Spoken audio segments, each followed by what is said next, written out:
Good afternoon, students. I welcome you all for the class. Today, we'll be going to discuss another important topic in the memory system, that is virtual memory. So, in the last class, we have seen regarding the cache memory. So, what the things we have learned in the cache memory, in the sense, what is the cache, where the cache is going to be placed, why it is going to be placed over there, what are the advantages, what are disadvantages, what is locality of reference, what are the two different types of locality of reference, that is spatial locality and temporal locality. So all the things we have covered in the last class. In today's class, we'll be going to discuss another memory which is known as virtual memory. So virtual memory, as the name itself indicates, virtual. So what do you mean by virtual? In sometimes we can say that virtual means it is an illusion. So virtual means it is an illusion. Illusion in the sense, what do you mean by an illusion? Illusion in the sense it says that something which appears to be present but actually it was not present. So illusion in the sense it appears to be present. It appears to be present but actually not there. Actually not. So this is an virtual memory. So this virtual memory technique allows the users to use more memory for a program than the real memory that is the computer is going to have. So that is the concept why virtual memory is going to be used. I'll be telling you the concept first. Here the CPU is there. So here we'll be going to have the main memory,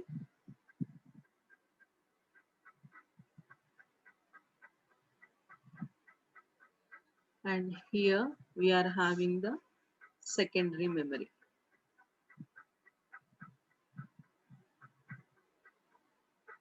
Secondary memory generates address, which we call it as a virtual address, and main memory generates an address which we call it as an physical address. This secondary memory, or else we can call it as an auxiliary memory. So the set of these virtual addresses, we call it as an virtual address space. Virtual address space. The set of these physical address, we call it as an memory address space.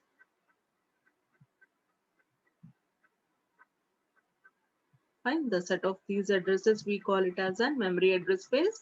The set of these virtual addresses, we call it as an virtual address space. So here, yeah, you are having the CPU, the main memory, and the secondary memory. So let me give an example first. Suppose our main memory can accommodate 4 instructions, but my program contains how many instructions? 6 instructions. Then how this main memory, how the CPU can execute all the 6 instructions is the question. Fine. As we all know, the main memory capacity is very small, very small when compared to a secondary memory. For example, the main memory can accommodate only 4 instructions, and my program is having 6 instructions. So how the CPU can execute all the 6 instructions? In the sense, by taking the concept of virtual memory. So why it is going to do is, okay, like how it is going to execute, let me give you an example. So when we are watching a movie, so we are going to have an X movie. So that X movie is going to have suppose 10 instructions. I mean 10 drills it is going to have. So what the operating system is going to do is, instead of when we are going to watch a movie, we will be going to get one reel after another reel. The first reel, when it is completed, it will come out, and then the second reel is going to be like third, fourth, like that. It one by one it is going to play. What I mean to say is we need not keep all the 10 rails at once onto the CPU. Here also the same condition applies. So if my program contains the 6 instructions, but my main memory can accommodate only 4 instructions, what the main memory is going to do is, first I'll be going to place these 4 instructions on the main memory. Why? Because my main memory can accommodate only 4 instructions. After execution of 4 instructions, I'll be removing this 1 and 2 instructions out of the main memory, and I'll be going to dump in the secondary memory. So here, uh, third instruction will come here, fourth instruction will come here. What are the remaining instructions waiting over here? Fifth instruction and sixth instruction can be coming over here. This is the technique that is going to be done by the virtual memory. So actually we don't have that much big amount of memory at our side, but what we are going to do is we are creating an illusion that we had a large amount of space at our side, so that we can execute any length of instructions, any how much is the length of instructions, we don't bother, we can execute how many lines of code also we can execute. So that is the basic concept of virtual memory. Fine. So this is how the virtual memory is going to be executed. So why we are going to have the need of virtual memory? So this is the need of virtual memory, what I have said, you know. So this virtual memory which we are assuming, this virtual memory is assuming. So if you have a if you have a program that exceeds your memory, at that time we need to use the concept of this virtual memory. So when we are going to have enough space, we don't take this concept. When the program is exceeding the memory, main memory length, then we have to take the, or we have to use the concept of this virtual memory. So here this virtual memory is the uh, temporary memory. So this virtual memory is the temporary memory, so that in which which is used along with the RAM of the system. So this main memory we call it as a RAM, right? So this virtual memory can be used with the RAM of the system. So that is the need of virtual memory. So why this virtual memory is important in the sense, so when your computer runs out of this physical memory, I mean, as we all know, this main memory is of less space. When the computer is, I have said this physical address, and this we call it as a physical memory also. Fine. So when our computer runs off this physical memory, it writes what it needs to remember to the hard disk in a swap files as a virtual memory. So that if the computer running Windows requires more RAM, so then there is an installed in the system to run a program or any file that is going to be. So this is the importance of virtual memory. And you have to know the terminology of virtual space and the memory space.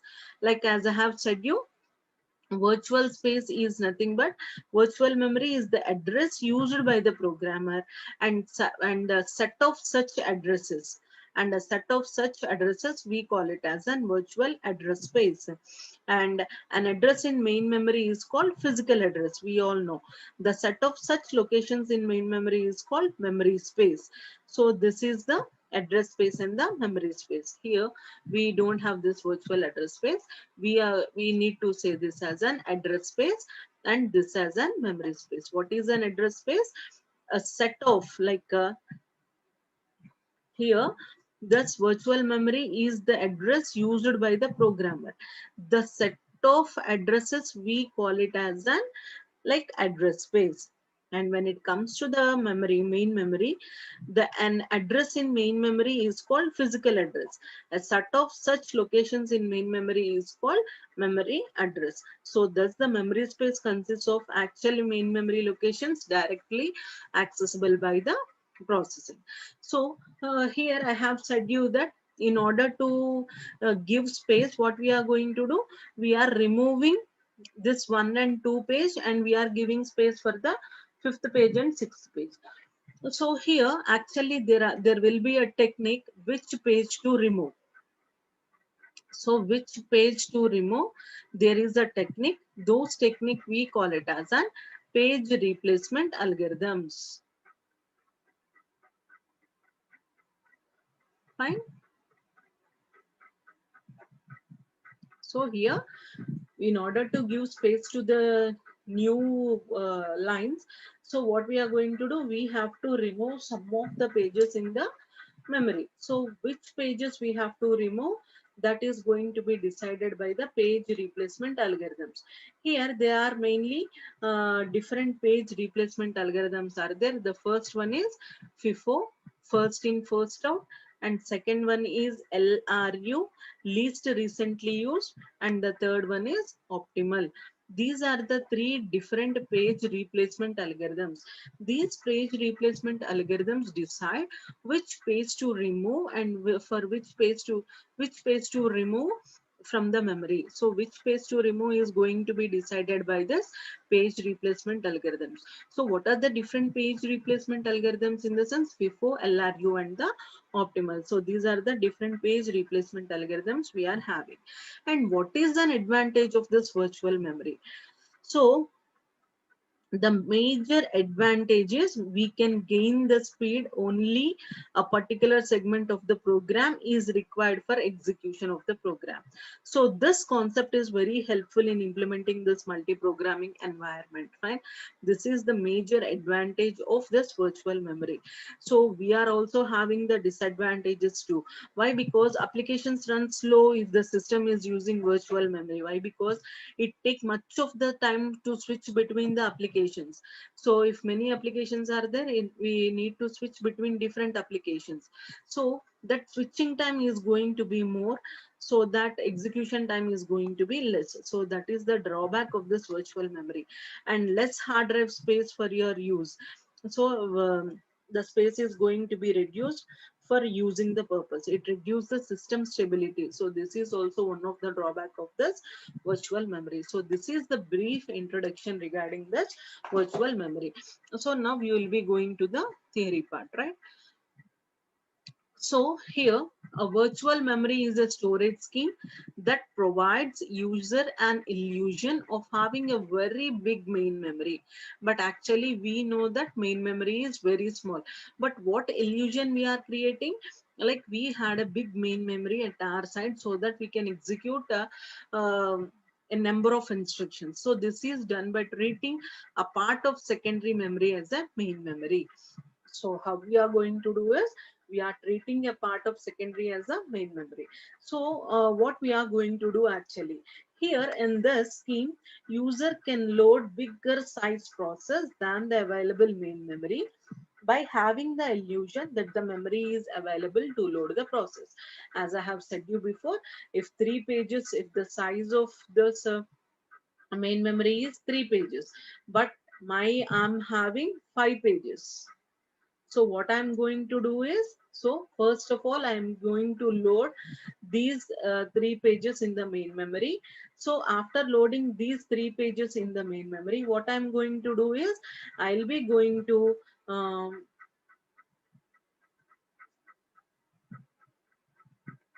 I'll be going to remove this page. So which page we have to remove, that is going to be decided by the page replacement algorithms. So what are the 3 page replacement algorithms in the sense FIFO, LRU, and the optimal? So by making use of those page replacement algorithms, I'm removing 2 pages.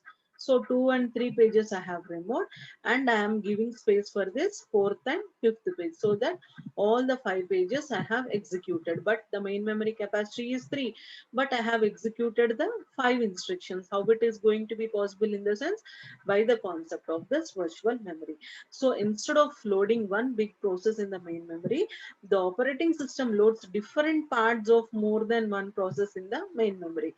So how it is going to be done in the sense, suppose if process P1 is there, P1 having 3 pages, and process P2 is there, P2 having 4 pages, process P3 is there, P3 having 2 pages. So what the process will be going to do is, so here instead of loading all the P1 processes into the main memory, what I'm going to do is, I'm loading whichever required. So P1 process, second page is needed, and P2 process third page is needed, and P1 process first page is needed. So all the processes we are loading in the main memory.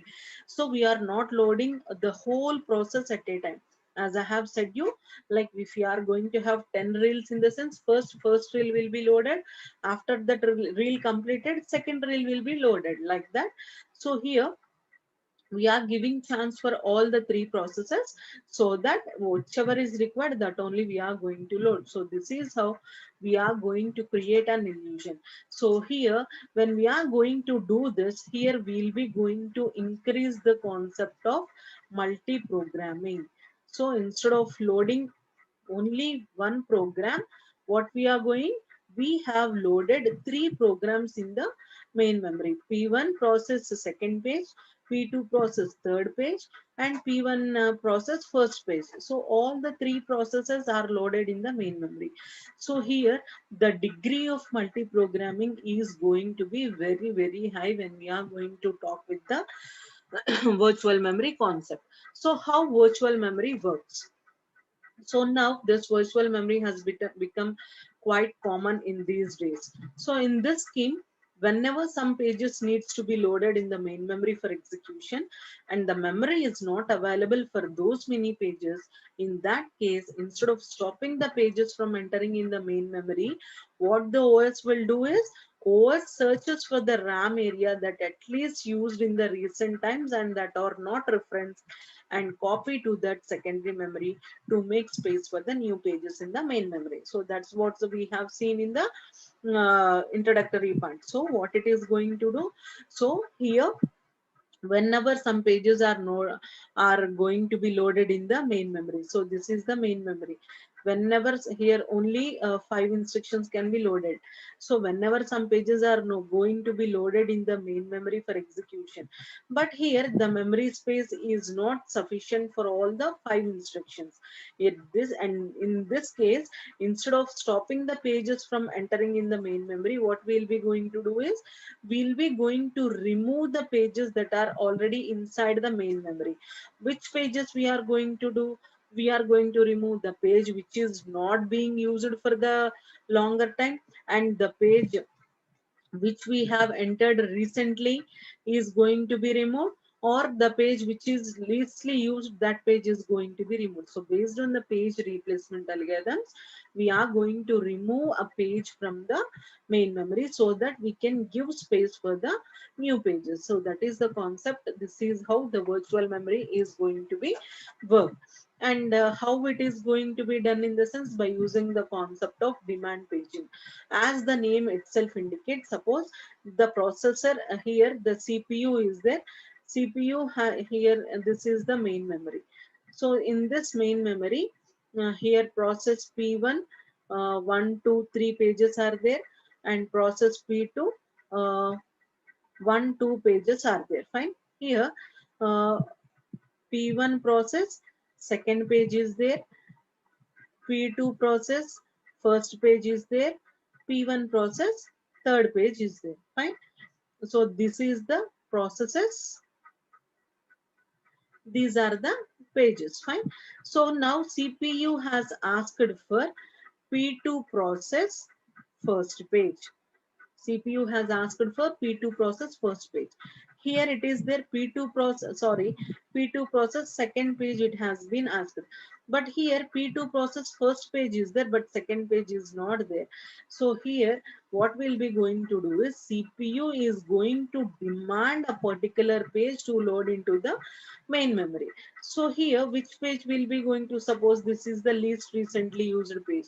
So what we'll be going to do is, this is the secondary memory. Fine. So the page which is not being used will be going to send to the secondary memory, and the page which we want, so this is the whole thing is the secondary memory. The page which we want, page P2, second page we want, this will be brought into the main memory. So here we'll be going to have P2 page second, P2 process, second page will be loaded over here. So whenever the CPU is demanded for a particular page, and if the page is got from the secondary memory to the main memory, that concept we call it as a demand paging. In demand paging, the pages of a process which are least used get stored in the secondary memory. See here, so here the third page is not being used, so that we have taken from main memory to the secondary memory, and the page which the CPU is demanded, P2 process second page, so that we have loaded in the main memory. So this is the concept of demand paging, right? So here this is a snapshot of this virtual memory. So see here, here in the secondary memory we have two processes, P1 and P2, and how many pages are there? P1 is having 4 pages and P2 is having 4 pages, and this is the main memory, and the first two spaces will be allocated for the operating system. In main memory, the first spaces will be allocated for the operating system. In the second second here in the second frame, these are the frame numbers, these are the frame numbers, and these are the pages. Fine. So which page has been loaded? P1 process first page, P1 process second page, P2 process 0th page, and along with the pages, page tables also will be loaded. Along with the process, page tables will be also loaded. So what do you mean by a page table? In the sense, for each and every process at the end a page table will be there. What the page table will do is, which frame, which page has been loaded onto the which frame.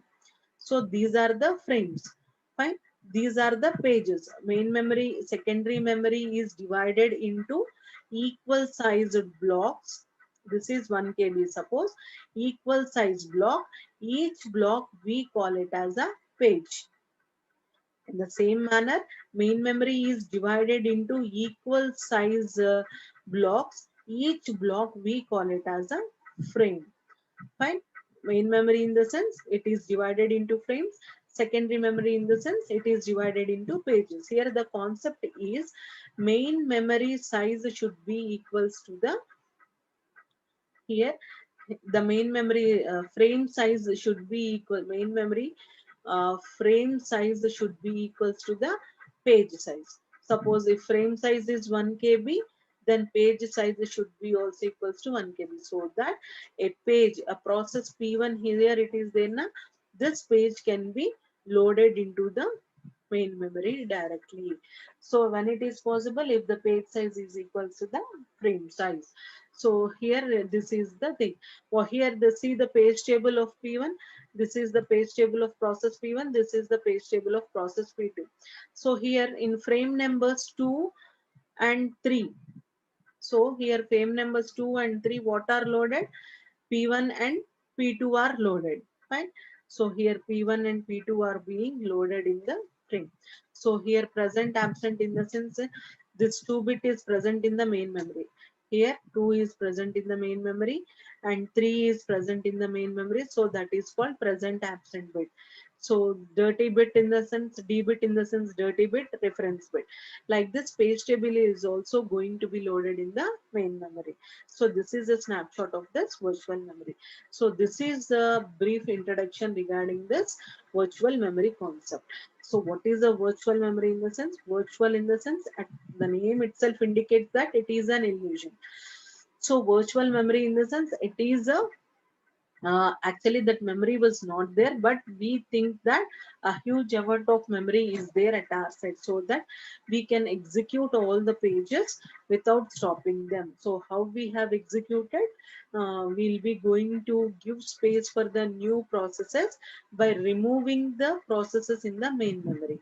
Which process we have to remove from the main memory in the sense, that is going to be decided by the page replacement algorithms. So what are the different page replacement algorithms in the sense?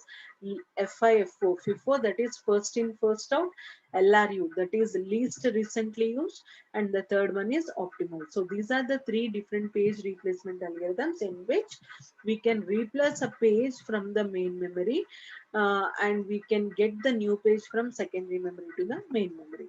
So this is the concept of this uh, virtual memory. And thank you all students. We'll be going to meet in the next class with a new topic.